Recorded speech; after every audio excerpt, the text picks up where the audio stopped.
Hello and good afternoon, everyone. I'm Stephanie Prentice, and it is my pleasure to welcome you all here today for the launch of the Agents and Robotics HackXelerator 2026.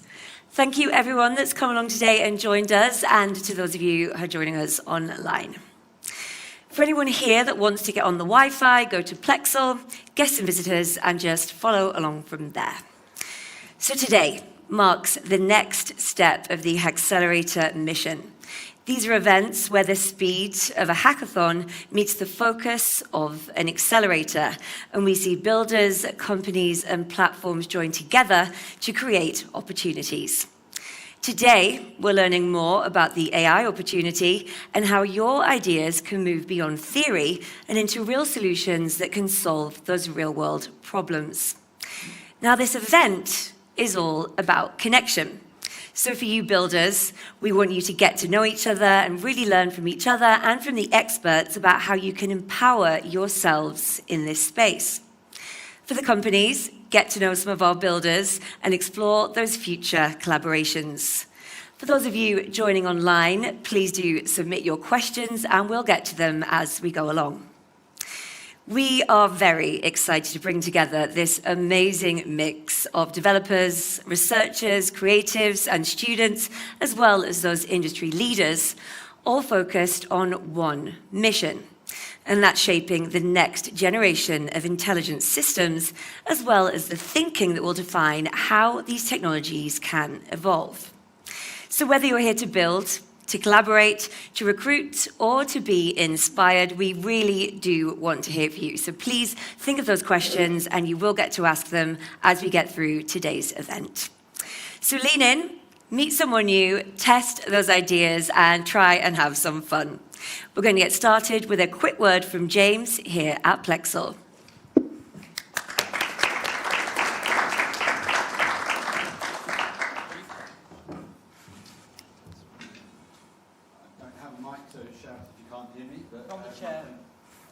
I do have a mic, so I don't need to shout.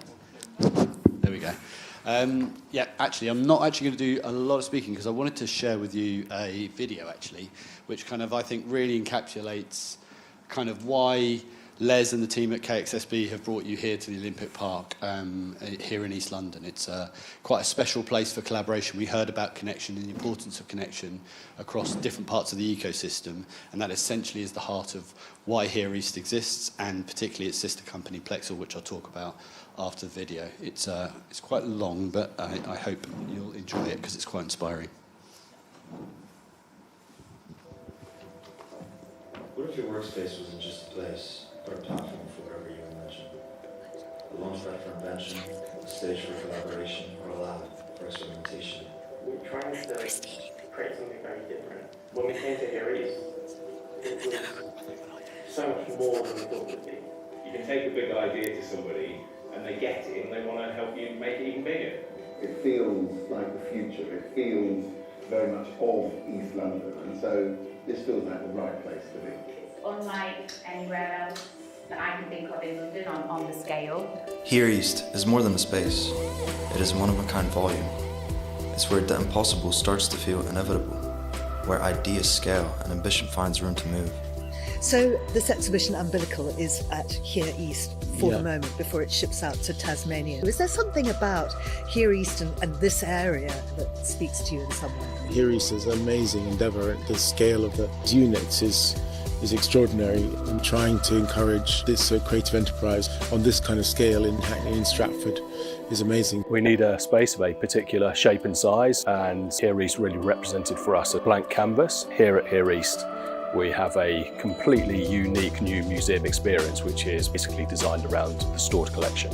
We were particularly interested in the physical buildings here. So we created 2 dance studios that are the size of the Opera House stage or the Sadler's Wells stage. So having a home and having it at Here East, where we actually feel like we're an integral part of the community, definitely impacts who we are and how relevant we feel to what's going on.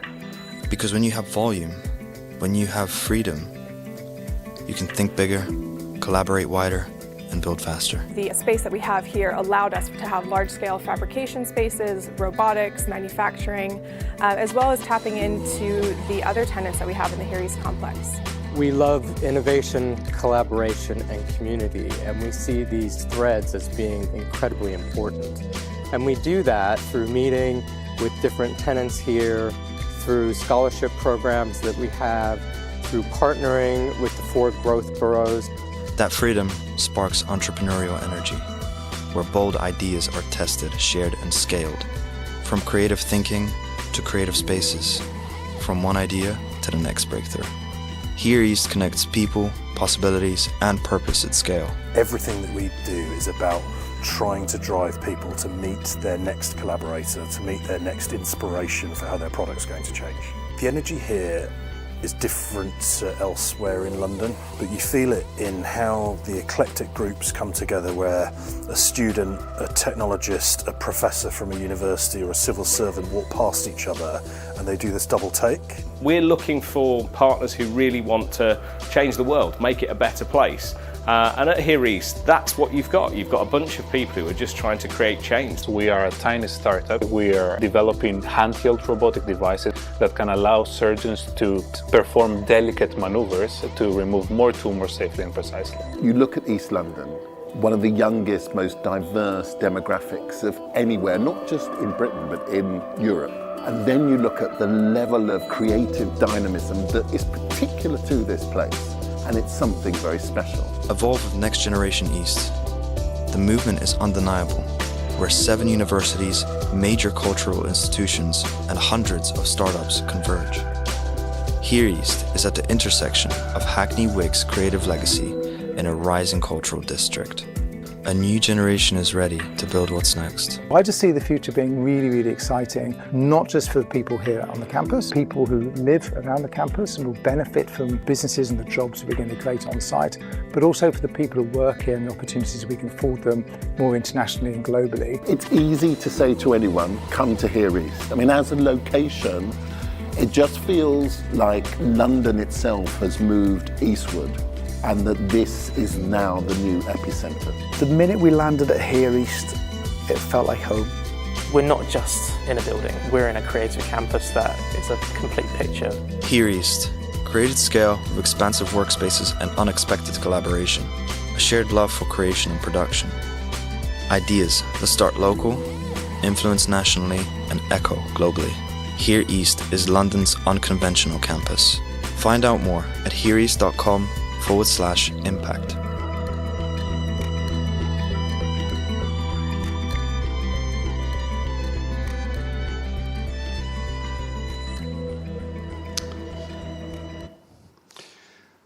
Right, so I thought I'd save you listening to me talk about that, because I found that quite inspiring as a video, and it's useful to kind of give you a bit more context as to why you guys are here. I think this is very consistent with what the aims of this hackathon and you guys coming together is about, right? So on this campus, as you could see, there's so much innovation, so much diversity in terms of different collaborators coming together. Now, the story of Here East, I won't go too far into it, but it came from the Olympic legacy. So in 2012, the two founders of Here East and Plexal won the bid to transform these assets that you can see here into an innovation campus to help build the legacy of the Olympic Park. And in doing Here East, which you can see is that massive building there, was the old broadcasting centre. It's actually a bit of a fact for you. Number one, well, in Canary Wharf, number one Canada Square can actually fit into it if you tipped it on its side. It's that big. They deal with lots of big institutions, like all those 7 universities, UCL, for example. Now the V&A Storehouse is in there. But they realised to really get that innovation going, you needed actually to access the startups, and there needed to be some sort of facility where startups, small companies can collaborate together in a space. And that's what Plexal is. They created Plexal, and then when they transformed this building here, which is a co-working facility. But co-working is not, I guess you guys must have a lot of experience with co-working spaces. By itself, it doesn't really do much. It's really about the glue that you put between the people that operate in the place. So we very much focus about on the membership experience, very much focus about collaboration opportunities. And because we'd partnered with KXSB before, we understood their mission, what they're trying to achieve. We've come to offer a co-working offer for you guys if you want to use it. So you can scan the barcode there. If I think there's some flyers on your seats as well. But essentially, it's a week's free use of this space. I think in concert with the hackathon, that you can get to use all the hot desks here. But we're also laying on some of our additional value-added services that we do for free as well, which is around growth partnership. So that is about the accelerator part of the journey, where you can get access to mentors, technologists to help ask questions, help mentor your way through any challenges you've got about your growth ambition, or even if you're thinking about starting a company, we can help you out there. There's a lot of other member events happening on that week as well, so you'll get to meet all the existing members. So I just encourage you, if you're around, you want to be part of that, take up the offer, because we genuinely believe in the vision that people coming together is what creates real innovation. And I'm really excited for you guys for the program you're about to embark on. And I will leave it there. So if you haven't managed to get that from the screen, you don't have a copy of the leaflet, I can give you one later. Cool, I'll leave it there. Right. Thank you.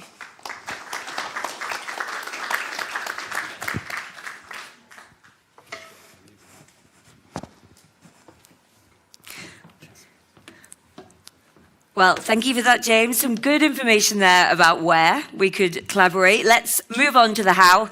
So we do have a packed agenda here today with some informative and hopefully thought-provoking discussions.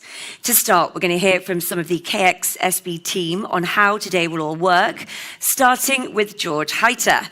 Now, he's the founder behind organizations like KXSB and Finansor. He spent his career turning these complex ecosystems into democratized platforms. A hybrid of a business person, engineer, and an artist, he now builds the kind of AI systems that empower both Wall Street deal makers and open source innovators. And it's all driven by the idea that technology should liberate, not burden. Welcome to the stage, George. Welcome. Hello. Does it work? Okay. Good. So it's always great to be in London. Except for the weather. But no, in all honesty, I used to live here for 10 years, and it was a great time in my life. I miss everything but the weather. So it's always great to be back. Also, welcome to all the members that are following us online. What I want to do today is to tell you a little bit about my thoughts while we're doing this and what's going on right now. And also give some more details on how the ARXelerator part is going to be set up. So it's kind of a great time to be innovating, right? As an individual, right? So we have record numbers of people running local AI, tinkering with things, and not just tinkering. I mean, let's look at OpenClaw and the kind of network effect that has had from a single guy, right? Let's also kind of see how the balance of power between big tech and individual builders is in part shifting, right? Like just some events of this week, right? We have seen OpenAI canceling Sora. At the same time, open source Comfy UI is having record numbers of users running things on their laptops or local setups. As well as, of course, in the cloud. Cloud as infrastructure is sort of essential to scale, but it isn't essential to build anymore. And I think that's sort of what I want to give everybody as a takeaway today, that you're more empowered than ever. And it's KXSB's mission to make sure that we have more people going in and building stuff, right? You don't have to rely on someone else to create large frameworks, etc., in order to get started, right? It's now possible to build things from scratch in a very effective manner. I run a number of projects which were ideas that I'd say like even 3 years ago I would have said, forget it, we'll never have the time to kind of see this through. We'll never have the resources to do it. Now we can do it in a matter of weeks, and not just prototypes, but real production grade stuff, right? And so that happens in software, and it happens big time on the agentic side. But it's also beginning to increasingly be reflected in hardware. It's going to get easier and easier to develop real-world solutions based on hardware as well. As a Hackcelerator, we have a specific format, right, to go beyond a single hackathon event, based around a technology, right? So we try to pick big topics. For those who follow us, that we had sort of a few attempts to get agents and robotics off the ground last year, and for various logistical challenges, we only managed to do it now. But it also hits right into two of the main developments that are out there, like agentic AI has kind of taken off like a rocket ship, and robotics is becoming more and more prominent in various news feeds and social feeds as well. So we're kind of right on the pulse with those two topics. The idea of doing this for a period longer than a hackathon is because we want you guys to kind of take time to build a little deeper and to form connections that are hopefully lasting, right? So one of our missions is to help people engage with companies as well, right? We have a number of companies that are observing the teams at KXSB.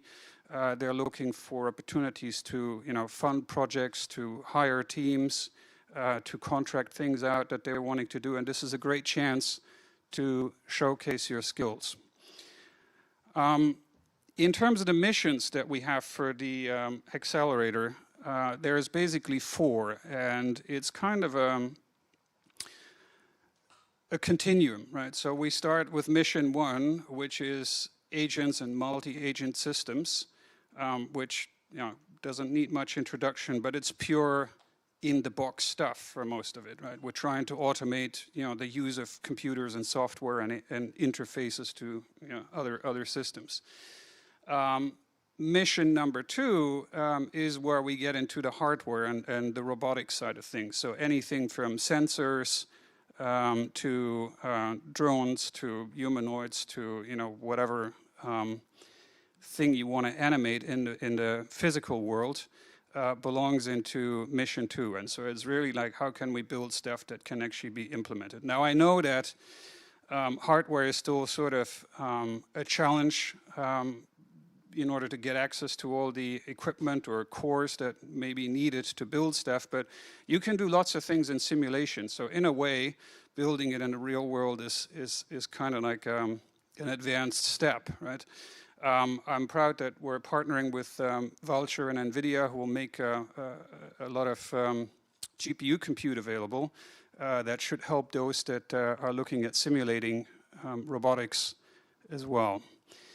Mission 3, we're kind of getting more from the pure hardware and software world into how does it touch people, right? So human-robot interaction, like how can we build systems that are meaningful in a world of humans? If we look at education, if we look at healthcare, if we look at food production, lots of things that are important to us. Where is the place of these systems, and what can we explore here? And then mission 4, goes more into the conceptual. Mission 4, we want to explore, what does this mean for society, for humanity as a whole? What is our end game? What should we do? What shouldn't be doing? And in a way, I don't want to look at this just as sort of a ethics exercise, but I want to look at this more sort of what kind of a world should we be desiring and planning for? Because I think that's a topic that there's literally not enough discussion around. Like everybody's focused on implementing and building, but nobody sort of thinks real hard about where does it lead us, right? And I think it's time that, as builders, we also look into those aspects. So that's the 4 missions of the Accelerator, right? We got people in the room here, which is, Great that so many of you could make it. We've had probably about 800 people apply to participate in the AR26. So it's quite a large cohort.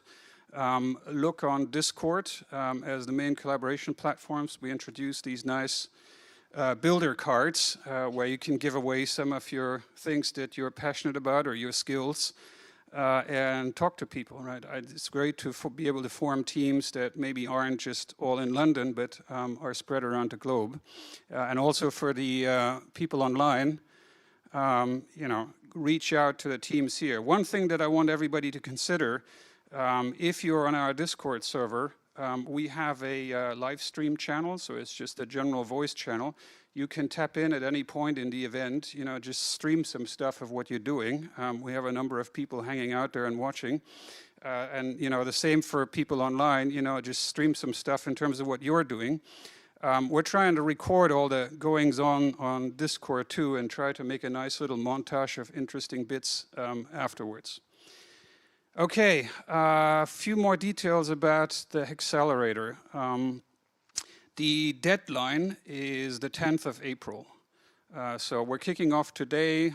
You can register projects on the Discord. You need to sign up on the KXSB website, which is relatively painless these days, I hope. There's a number of social providers, or you can use your email to create an account. You can link your Discord account, and then all the commands to kind of launch a project or find members, etc., are in Discord. But you know, they usually have an equivalent on the portal again, where you can view projects in a web page, or you know, users' cards in a web page if you prefer that. It's important to us that everybody's privacy is respected, so we have lots of visibility settings on your own personal data as well as on your project's data, so you can be as open, i.e. open to the whole world, or limited to you know, the AR26 subgroup, or keep things completely private. That is your choice. Of course, if you keep things completely private, it's harder to attract team members because nobody knows what you're doing. In terms of prizes, we have prizes for 4 categories, like the missions that I just walked through. We have a cash prize in each category for the winner. That's a minimum of £2,000. And we also have credits from our partners in order to continue building. So that includes Vultr, it includes NVIDIA, it includes 12 Labs. For video analysis. So I'm really happy that we can provide that. And those partners also make the same resources to some extent available for users during the AR26. So if you need access to inference APIs, video analysis APIs, if you need access to raw GPUs to run your robotics simulations and models on, we are able to provide that, but you know, subject to certain capacity limits. So since this is a relatively large cohort, this year there are some more limited resources where we ask you to fill in a form, sort of explaining more what you require, and we're going to have to make some choices, as everybody wants GPUs right now, as you probably know. So we can't sort of hand them out with full abandon, but we'll try to cater to everyone. The other thing I want to mention is there is going to be a raffle tonight. So everybody who is in the room has a chance of winning a NVIDIA GPU or an NVIDIA Jetson or a Nano kit, right? The way that we're going to pick those winners is we have some automation that I'll push a button towards the end of the night. If you checked in with your QR code and if you already have your own project in the AR26, or if you have applied or joined a project of somebody else, applied to or joined, so they need not have accepted you, then you're going to be in the draw, right? If you are not part of the AR26, then unfortunately you're not going to be in the draw. So that's how the giveaway works, and we do that probably around 8:30ish or so to the night, so towards the end of the day. I think that's sort of the main points that I wanted to highlight about AR26 and I'm super glad that everybody is here and is part of it, and we had such a great turnout. We have a table outside for KXSB, so if you have questions or if you struggle with any of the things on the platform, etc., we're going to be around there. We also have our crew go around, talk to you guys proactively, do some interviews, some little bits to feature to the online community. That is all happening outside after dinner tonight. Okay.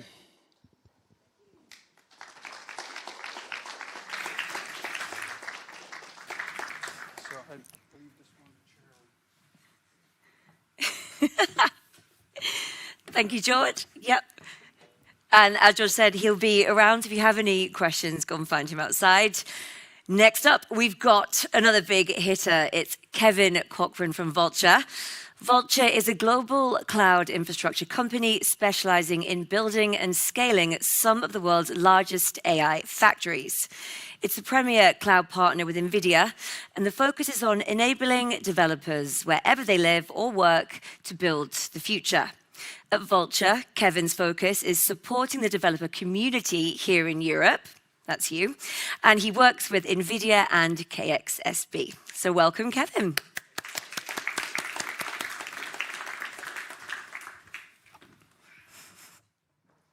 Great. Well, everyone, so excited to be here today. For those of you who don't know about Vultr, we are a global cloud compute platform. So we are what we call an alternative hyperscaler. And our specialized focus is on AI infrastructure. As a premier provider of NVIDIA, our goal is to democratize access to cloud compute and to empower developers everywhere they live and work to build the future. We are super honored to be here. And for me, this is very special coming to London. You know, back in 2000, I moved to London and lived here in Southwark, and was part of the open source community that was being pioneered here in Europe to build out all of the software infrastructure that we're all now standardized on worldwide to form our web infrastructure stack. And one of the things that we're so excited about is the power of open source, the power of open community to change the AI infrastructure landscape and how we are going to build and create all of the new digital experiences that are going to power our world going forward. And most recently, I just came in with my team here from GTC. And the power of open source and open community is really starting to percolate through the entire AI ecosystem. It was on full display when Jensen at NVIDIA announced the open sourcing of NVIDIA Dynamo and all of the Nemotron family of models. So we are in the right place. We are in the heart of what is going to drive innovation in AI infrastructure and AI-driven experiences. Here in the heart of London, here in this community, we're going to unleash new creativity. We're going to unleash new innovation. We're going to show the power of open collaboration and open community and how that can change the world. So I'm so honored to be here. I'm so honored to support all of you and your efforts. My entire team cannot wait to see all of the incredible ideas that you come up with. The ideas come from each and every one of you, the problems that you see, the problems you seek to solve, and our goal is to continue our deep partnership with all of you, with the KXSBC team, with NVIDIA, to make sure that the world that we're going to create is a world that we create together, and it's a warm, welcoming, open space. Because in that brand new world that we're going to create together over the next 10 years, everyone's invited. Thank you so much. Thank you, Kevin.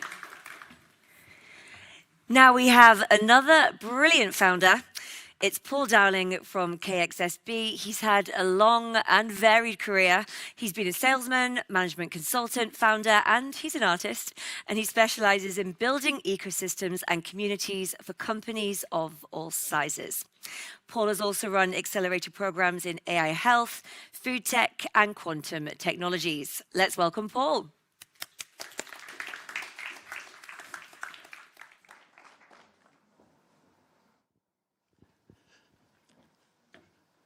Thanks, Stephanie, and hello, everybody. And it's great to see some old faces in the audience. I think quite a lot of you there know me. I just wanted to really do a little bit of signposting for what's going to happen next. So after my very short talk here, 2 minutes, we're going to have a really great panel discussion. Then after that, plenty of opportunity for Q&A. So prepare your questions now and during the panel. And then after a bit of networking, some drinks and a bit of snacking, we're going to split the agenda into two. So in here, we're going to have what we call the deep dives, which are going to be really based on what some of you will be aware we do with the London PyTorch group. Similar format. PyTorch people will know what the PyTorch talks go like. And then the main HackXelerator is going to be going on back in the networking area. We've set up tables with the missions on each of the tables. The only purpose of that really is so that you can muster around certain tables. So if you come here and you don't quite know, you haven't got other team members, you want to discuss a theme or whatever, just gravitate around the specific tables there and meet people and build your teams. The platform's all designed to be able to set up your teams and to be able to go on for the next couple of weeks and to build your project basically. So I think that's all I had to say. So I'll hand back to Stephanie. Thank you very much.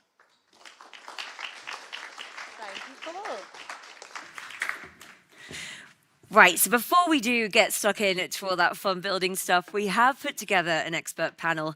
We'll be exploring the opportunities surrounding research and deployment of AI agents and robotics in the autonomous era. And this is a bit where you'll get to ask questions at the end, and we'll take questions from you guys online. So if I may welcome to the stage, we have Zezhi Tang. He is a robotics and AI researcher at UCL, working on machine learning for robotic systems. We have Armelle Madelin, founder and CEO at Xolve Labs, a London-based deep tech company building adaptive intelligence infrastructure designed to model how humans think, learn, and adapt in real time. We have Dmitry, Pozdniakov, robotics engineer at Launch Robotics, focusing on robotics programming, motion planning, machine vision, and automation systems. And we potentially had someone joining us remotely, but we now do not. Oh, could I get you to go down there? Sorry. Thank you. Oh, you can take, yeah. Oh. Right, so to our expert panel. Let's start with the next stage of intelligent systems. So we're entering an era of digital agents, multi-agent systems, and embodied robotics. From your perspectives, what does the next generation of intelligent systems look like? And what capabilities will define it? And we could perhaps start with Kevin. I'm not a Kevin. Oh, let's start with Nick. Oh. We lost. Oh. And you may remember Kevin from earlier. He is joining our panel. So Kevin, from your perspective, yes, what does the next generation of intelligent systems look like, and what capabilities will define it? Well, it's a great question, and I think of it in two parts. In this post-OpenClaw era, right, we need to start building up agents that have real-world skills. Those skills have to be modeled on our own behavior and the things that we seek to accomplish and the things that we know. And they also have to be organizational skills. So every single company needs to start taking its institutional knowledge and needs to start inculcating it in skills. Because the unique thing happens when individuals can basically build and deploy their own personalized agents and have those agents work with other agents in the enterprise that themselves, okay, are, based on the institutional knowledge about how the company operates, its corporate culture, its corporate mission, its customers, and so on and so forth. So I think the future is going to be really interesting because we're going to basically, build the digital equivalents of our companies. We're going to build the digital equivalents of ourselves, and we're going to see where real open collaboration happens between man and machine. And for anyone else on the panel? Okay, I'm happy to share my opinion about. We've just seen like the development of agentic world, and it shows us the good example how the physical AI and physical agents of the new generation will be developed. Very chaotic, I would say, just by communities. So, I mean, like with agents, recently we've just seen that they were developing in all the different directions. And the difference with physical AI is that it's basically still agent which has a new dimension, like a physical interaction with the world. So, and you can expect all kinds of developments. So you can just extend your imagination with one more additional dimension. So. I think the next wave also, after the agents, is also going to be the robotics. And anything that is out of the screen. Robotics will be a big thing next year, and this is going to move really from the screen to the real world, and I think that is going to be an absolute breakthrough. Well, actually, that does lead me nicely to our next question, so we'll move on to that. So let's get into that theme of moving from digital agents to autonomous systems that are acting in the physical world. What are the kind of technological or conceptual breakthroughs needed to make that transition real and to make it work? Anyone can? Would you? Yeah, so I would like to bring some of our current research now. So basically, we're doing robotics projects. So about 5 years ago, that's before that decade, so people use, for example, the MPC and this kind of traditional control methods on the robots. But 5 years ago, ETH published one paper and then used reinforcement learning in the robotics. So nowadays, you have seen a lot of like robots dancing, like fighting together. So it's based on that technique. And what I want to say is like there's still kind of challenge exists here in current robotic settings. Is how do we scale up the ability of the robots in different environments, in different settings. So they can fight, they can dance, but it's part of pre-programming. Okay, so nowadays we want to say, okay, so we have large language models. So based on the large language models, in the robotic setting, we have something similar called VLA, so Vision Language Action Models. But it depends on the quality and the quantity of the data. But can actual text bring all the information that robots need to know to interact with a real physical world? It cannot. So nowadays, from last year, people talking more about the physical AI and talk more about the world models. So it brings the true knowledge with the interaction with the physical world to the robots to understand how the real physical interaction works. Okay, and this is our core challenge. And back to your question, I believe this is one of the most important factors that affects the agents or the robot to interact with the real world. And do you guys agree? Yeah, I mean, I agree. I think it's really interesting because I think we're moving into a new era of AI compute, which is we had a lot of point innovation, right? And now when you start getting into physical AI, you actually have to bring it all together into a system where the system is actually able to do real work. It's not just processing text, it's not just processing video, it's not just, but it's an actual like simulacrum of a human being, a robot that can actually do real work to drive a real outcome. And I think as societies, we also need to think about, well, what do we want robots to do? Yes, it's fun to make a robot dance, okay? I like to make my dog sit and roll over and I give him a treat, okay? But like, how is it gonna change our lives? And I think every national government needs to think about citizen welfare and how is it that national governments, particularly here in Europe, can think through like, building and financing robots that can help with things like medical care, right? So as societies age and get older, like instead of just robots in the manufacturing line or robots that can basically go, fetch our Starbucks from the store, how is it that like every one of us as we age and our parents and our grandparents age, how can we actually have personal digital assistants to improve their quality of life? I think there's lots of real world stuff that we really need to think through and how we can use AI to build systems that do good. Well, I totally agree with you. So that's the reason we also bring one project to the HackXelerator. It's about we call the Sign VLA. So basically, like we mentioned, the VLA is kind of like the LLM in the robotic side. That from the vision it detects, from language we spoke to him, it can guide us to collaborate with the human beings. And we do the Sign VLA, which is to help people who cannot actually speak to output the text information to interact actually with the robots. So it can interact while, for example, some people who cannot talk, but it can provide some kind of gestures. And we provide this kind of agent which can understand this kind of gestures and then to guide this kind of core robots to help people to move. Well, you actually touched on something I want to dig deeper into, which is as we see robot systems, AI systems become more present in those everyday environments, I think you mentioned healthcare, education, in our homes. What does a good human-to-robot interaction look like? And what should these builders today focus on to make systems that humans will trust and enjoy working with? To anyone?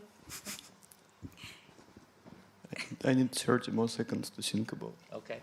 I mean, I can certainly start. So I think with robots, we need to make certain that we don't go down the path of the uncanny valley.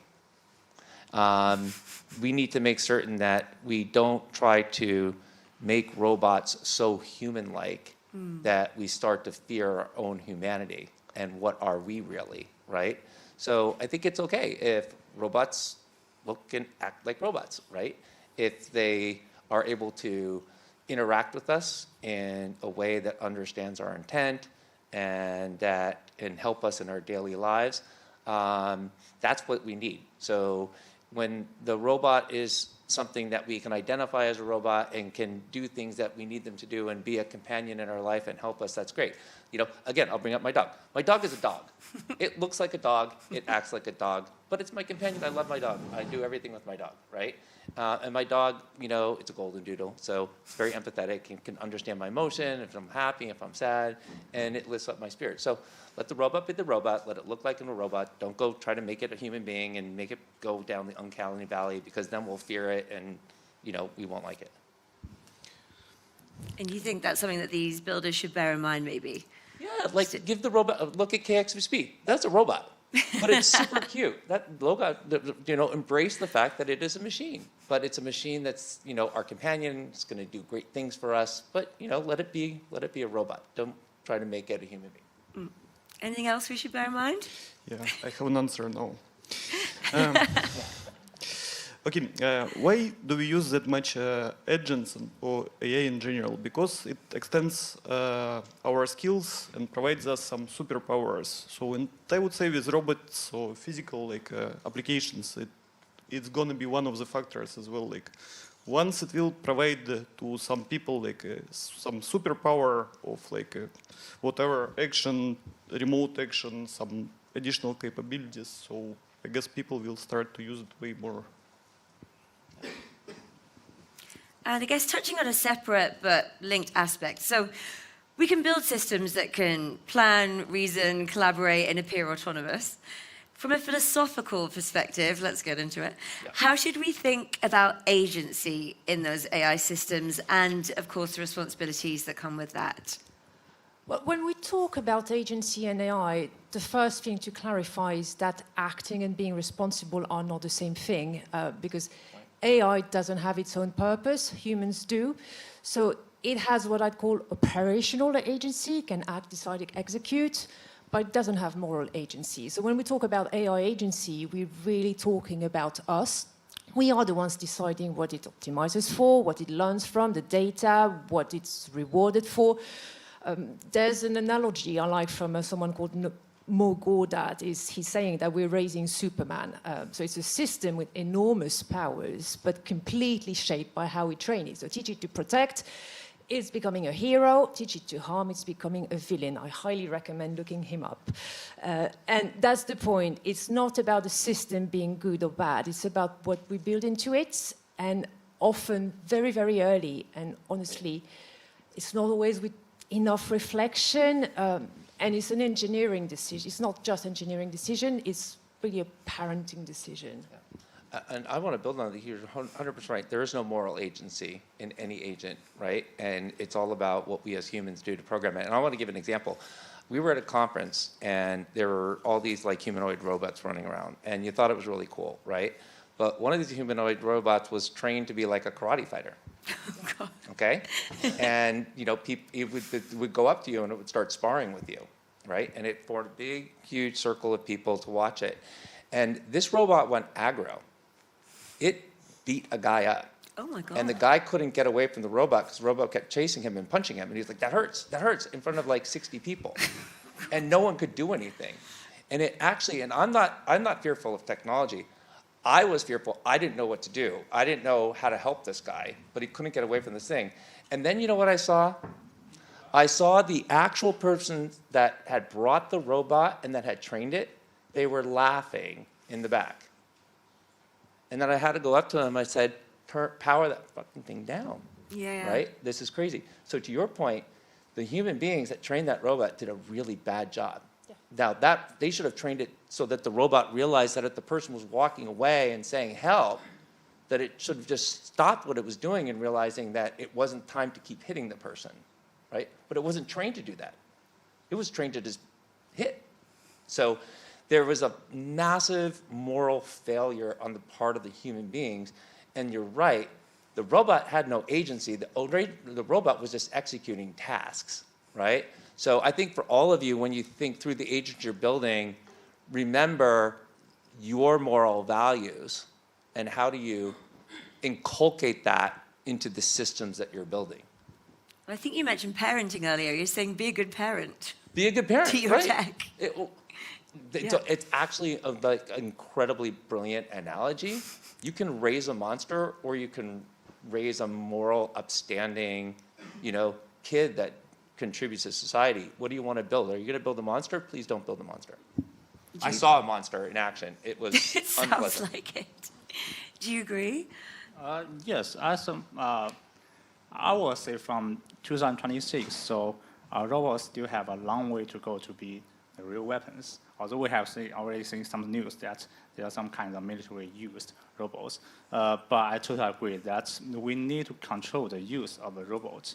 We need to control use of its execution, right? And apart from that, I will say something about the previous histories of the collaborative robots. So 2-3 decades ago, we have some kinds of collaborative robots, basically in the shape of the manipulators. Okay, so basically we have some kinds of the functions. So why it's called collaborative robots? First of all, it's light. It's not that heavy robots. It's not traditional industrial robots. And at the same time, it has some kinds of functions. For example, collision detection. So once it has some kinds of force torques on the end effector, and once it detects it hits the people or someone else, it will automatically stop. So I believe these kind of functions are really useful in nowadays deployment of the humanoid robots as well as Lego robots as well. Well, I mean, you might have answered this, but if you can think of anything else. So these participants will be building fast prototypes over the next few weeks. So when they're building, what other kind of ethical or societal considerations should they be taking into account? I'm going to say build for the transition and not just the technology. Never forget there are humans behind. Never forget that who will get left behind when you build it. We're talking about a future of abundance, so everything will be very cheap. I believe this is possible, but if we build in the right way, so always think about the human behind. I mean, most of the LLMs are already highly regulated in general, so it's actually like quite difficult to work around the regulations which are already in place. And I do think, to your point, build for the transition and make certain that what you're building, it's very easy in this day and age, lots of growth, lots of innovation. Everyone's like, let's build a company, let's get a lot of money, and let's build a cool little trinket that catches viral and all this other stuff. I think we can all do better. I think we can actually build something that is going to give value and improve society and improve societal welfare. Maybe not just here in London, but how does it do it in India? How does it do it in Indonesia? Can we think bigger and broader about the impact that we in this room as individuals can have on our world, and not just build some cool new consumer thing? That seems to have a global perspective in your Global building. perspective. Yeah. You all in this room are going to change the world. You're going to build things that change the face of humanity. So what is the legacy that you want to build for? Well, that's a big mission, and with that... Too much mission. It's a good mission. The world is on your shoulders. I will throw to the audience, if you could get ready with your questions. And I will grab my laptop so we can check on our online community, see what they've got to say. Who would like to go first? I can... Hi. Oh. Hi, Thank thank you you so very much. Assistant. My name is Larissa. I'm an anthropologist learning about AI, the interaction, the transition, and I love the idea of designing robots as robots, but knowing humans, do we really think that everyone will do that? Do we really think, because we have an history, we have a past, we dreamt about the submarines and then we built them. We dreamt a lot of things and then we built them. We had nightmares and we built upon nightmares too. Yeah. So do we really think that we will stop, everyone will stop just because we think it's a good thing to do? I know it's rhetorical. Sadly, I'm afraid no, that there will be a lot of humanoid robots. And if you look at China, they are building a lot of, it's quite scary. They really look like humans, and they are trying actually to tackle the loneliness in the country. So they are designing them to be companions. And I agree, it's a real problem. I'd rather have a robot dog than a humanoid robot. But we are designing these robots as a copy of us. I think this is totally wrong. This is a different thing. A robot is a different entity. It's like an alien. We should not model it on our own appearance. So can humans be trusted? Yeah, can I say something about the humanoid robots, because it's also one of our research topics. So from the very early perspective, so people don't use humanoid robots, but why people nowadays develop more about humanoid robots, but I kind of agree with you that some humanoid robots need to improve because they look a bit scary, especially when fighting something like that. And I recommend you there kind of like robotics company called Sunday Robots, and we recently developed a humanoid robot, but looks very cute. And the reason people want to develop humanoid robot, because for example, if I want to have a robot to help me to do everyday clean and everyday life, such like a babysitter, something like that. So for example, if I want the robot to grab this water to me, right? If you have a robot with this length or this height, it cannot do that. So because the height of table is designed for human, because the shape of the can is designed for human. So we need to have some kinds of robots with the human-shaped hand to grab this kind of stuff. Okay, so that's about the reason. So if we want to have a robot to cook for us, so you need to grab basically the spoon, this kind of stuff. So you need to have a hand and with a human similar height to deal with this kind of stuff. But also it also definitely have some kind of drawbacks. If we have a human robot, it can also lift the gun or the knife. It's also kind of being dangerous to people. So I would say the safety is one most important factor when we develop this kind of robots. Yeah, we need Isaac Asimov's laws of the laws of robotics to prevent against that. But I think to your point, it's like if you think about when pre-digital world, right? You didn't have the ability to connect with anyone in the world real time, all the time, right? But what you did have is you didn't have the distraction of your mobile phone. You didn't have the distraction of Netflix and streaming. So what you did do is you had people over and you had coffee, you had tea, you had real connections with your neighbors, you knew their names, you knew their kids. You spent a lot of time with people and talking and having conversations. And then this odd thing happened with digital is we got so connected and we became disconnected, and now we have this epidemic of loneliness. We have this epidemic of mental health issues that we didn't really have before, I don't think. And so I think if we're gonna get to an age of abundance, what if, through actually having, humanoid, like robotic helpers, we had the ability to spend more time with one another and reconnect with one another, real human beings. I think the danger is if we make humans in our image, we'll do what we did with the rest of digital. We'll spend all our times thinking that this humanoid robot that looks and acts like a human is an actual person, is our actual friend. And we're only going to get more disconnected and more lonely because our best friend will be a robot. You see people doing that with ChatGPT. They're basically, their boyfriend or their girlfriend is now, a ChatGPT session. I mean, let's not do what we have done in the past and say now everyone's their best friends like a humanoid robot and they're totally disconnected, living in their own isolated universe. Let's get back to our humanity. Let's get back to an age of abundance. Let's have the robots take care of mundane things that we don't want to do so we can spend more time playing sports and high-fiving people and knocking on our neighbors' doors and saying hello and having a chat. Well, actually, on that, somebody from our online community has asked, how quickly will we reach a point where everybody could have a humanoid robot in their home? The problem is that Isaac laws is not enough. Isaac Asimov laws is not enough to regulate the robot.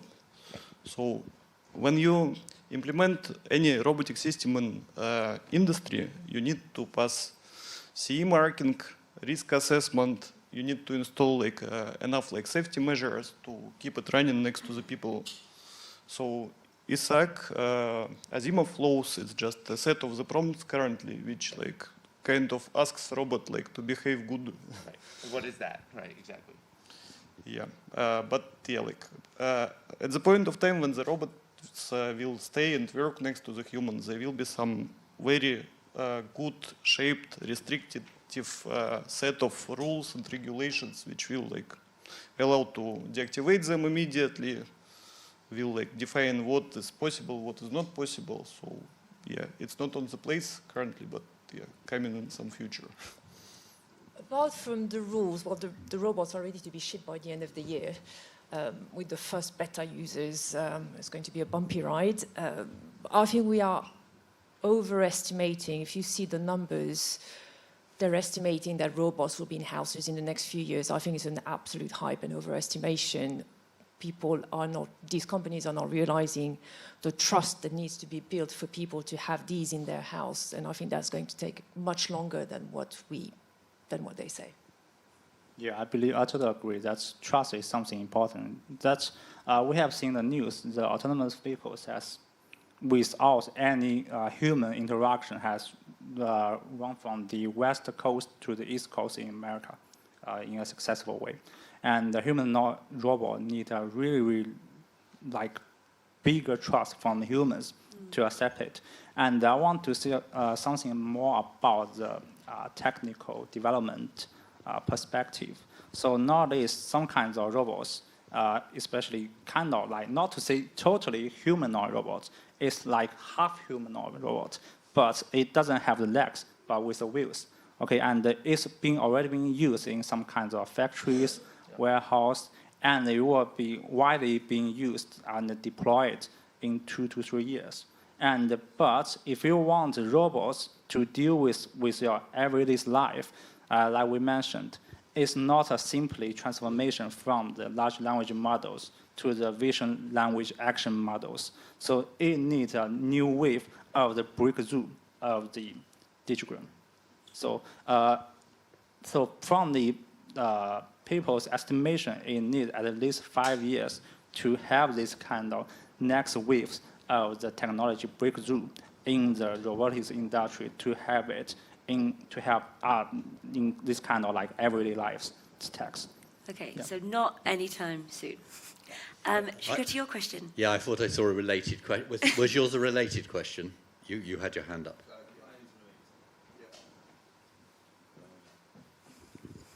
Thank you. I wanted to pick up on what you said during the panel about superpowers and people, being able to have abilities that was previously impossible before. I guess maybe I'm thinking that maybe is there much development or scope for wearable robotics, in the sense of, instead of thinking about building slaves and soldiers, maybe we can think about how we can build something that's wearable, something that enhances the human experience. Okay, so to be honest, I don't have in my vision what will be the nearest implementation which I would personally use to extend my powers. So now I'm quite happy with these intellectual powers and superpowers I have from the AI technology. So, but I think, to your point, we look at, sadly, human beings, we tend to build monsters. We tend to build our nightmares, and so we should all try to stop that. And one of the nightmares that we tend to build, and what tends to fund a lot of technology innovations, we build robots for things like war, right? And I think I'd encourage us all to think differently. What about the elderly woman that's sitting in her home and needs daily assistance to be able to get out of the home, right? What about a robot that can help her get into a wheelchair and take her around a walk around the block, because maybe she doesn't have someone nearby, family, that can visit every single day, but maybe she does have a friend a mile down the road, but she can't get to that person. So can a robot assist a human being and be available to help her get out of the house? That's what we should build for. We can go to war all day long. That's the whole history of humanity. Can we write a different history? That's what I'd say. And it starts here. Yeah. And so the question that I have is, I'm here. The question to the panel is, let's say in a hypothetical scenario, all the robots that we build go bizarre, and it leads to apocalypse. Do we have any preventive system that can happen? I don't want to be pessimistic because I'm an optimistic, but the kill switch doesn't exist.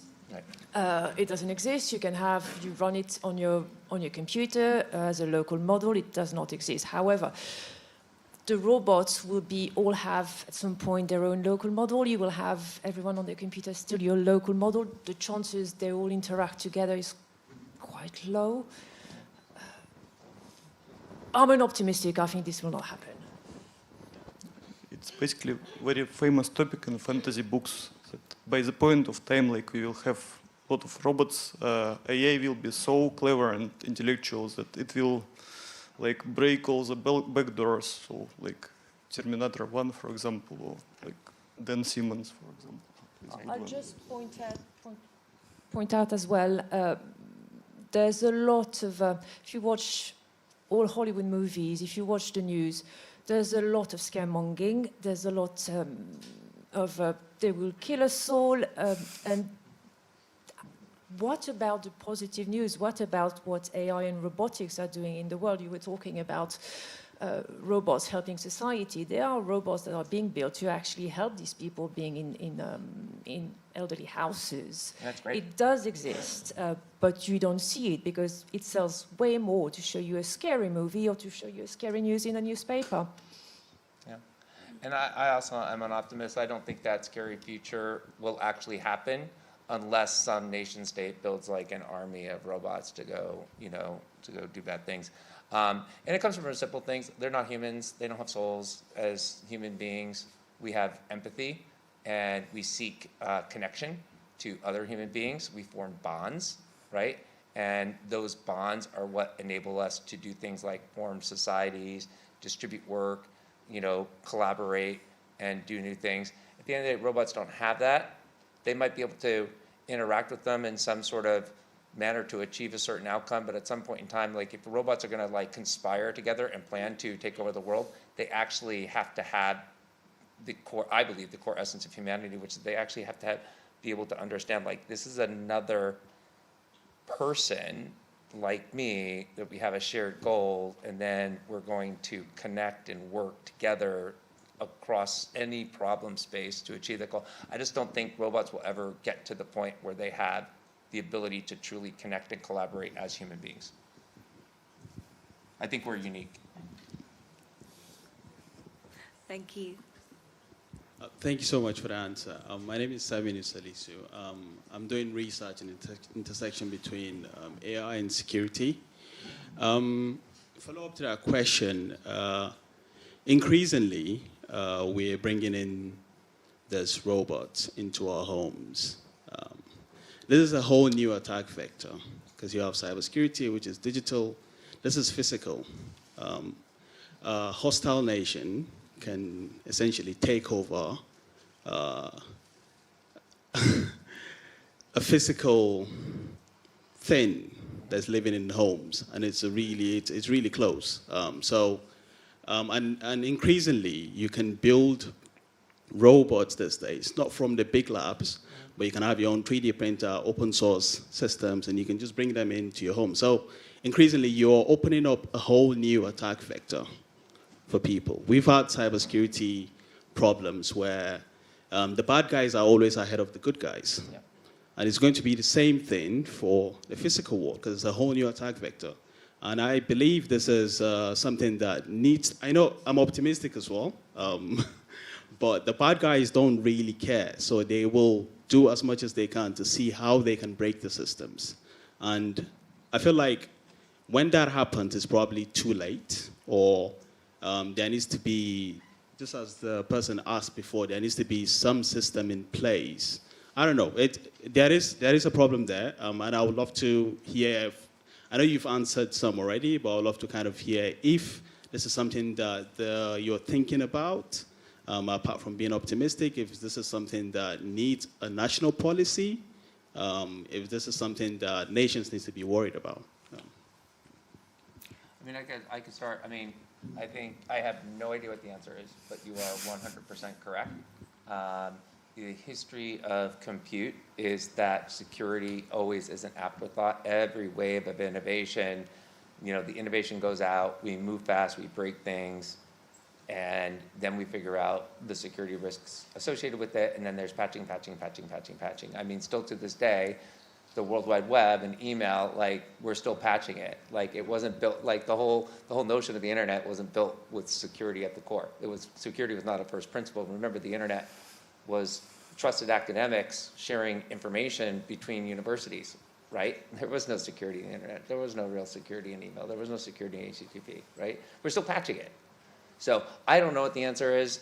We always do it backwards, and I think you're making an important point, which is before we get too widespread with robotic systems, we need to put security as a first principle into every autonomous system we're building. And I don't know what the answer is, but you're 100% right. Like, we could screw it up like we've screwed up every other technology innovation in the past and tried to figure out security later.